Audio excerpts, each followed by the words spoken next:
Appeal करिसेंती नगर उन्नयन मंत्री कृष्णचंद्र महापात्र। प्रवासी भारतीय दिवस उपलक्षे ये अपील करा जायछि। मंत्री कहते प्रवासी संपूर्ण प्रस्तुत राज्य सरकार सबु विभाग मंत्री एवं ऑफिसर माने प्रस्तुति नहीं लगातार समीक्षा करुछंती। प्रवासी माने भुवनेश्वर सबु मंदिर बुलिबे। मंदिरगुड़ी को सफा करा जाई सजा जाइछि। सेपरि विभिन्न पार्क रे मध्य स्वतंत्र साजसज्जा सांगकु सांस्कृतिक कार्यक्रम आरंभ होइछि बोली मंत्री कहते।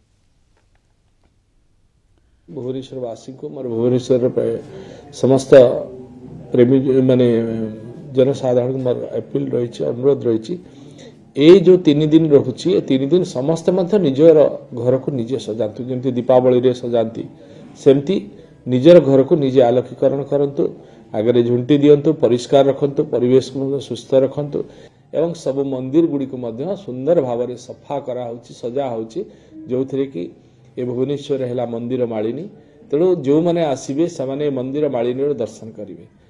तेणु प्रभु श्री जगन्नाथ को निश्चित भाव में प्राय सब प्रवासी माने दर्शन करने।